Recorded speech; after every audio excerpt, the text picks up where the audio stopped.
BCS পরীক্ষায় plus অন্যান্য চাকরি পরীক্ষায় নৌকা স্রোত থেকে যে অঙ্কগুলো আসে তার থেকে দুইটা অঙ্ক নিয়ে আসে।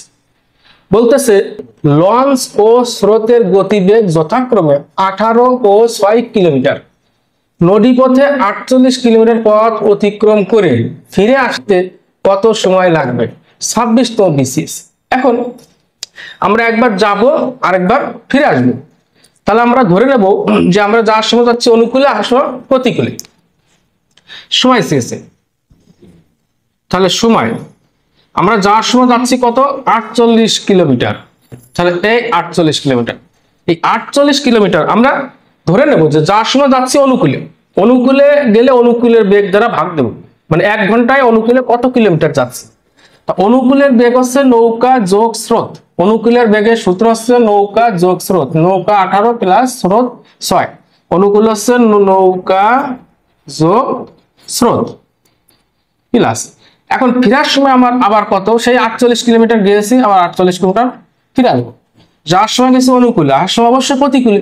প্রতিকূলের সূত্র হচ্ছে নৌকা মাইনাস স্রোত। নৌকা মাইনাস স্রোত, তাহলে 18 মাইনাস স্রোত 6, তাহলে এখানে হচ্ছে 48 ভাগ 18 6 24 যোগ এখানে হচ্ছে 48 ভাগ 18 মানে 6, তাহলে কত হচ্ছে 12। 24 দিয়ে কাটলে 24 দুগুণী 48, 4 12 48, তাহলে যাওয়ার সময় 2 ঘন্টা, আসার সময় 4 ঘন্টা, সমান সমান মোট 6 ঘন্টা অ্যান্সার। পরের অঙ্কে বলতেছে নৌকা ও স্রোতের বেগ ঘন্টায় যথাক্রমে 10 ও 5 কিলোমিটার, নদীপথে 45 কিলোমিটার দীর্ঘ পথ একবার অতিক্রম করে ফিরে আসতে কত সময় লাগবে? একবার আমরা যাবো, 12তম বিসিএস এ পড়েছে, একবার আমরা যাবো আর একবার ফিরে আসবো। তাহলে আমার সময় যাওয়ার সময় কত? 45 কিলোমিটার। 45 কিলোমিটার আমরা ধরে নেব যাওয়ার সময় যাচ্ছে অনুকূলে। অনুকূলের বেগ হচ্ছে নৌকা যোগ স্রোত।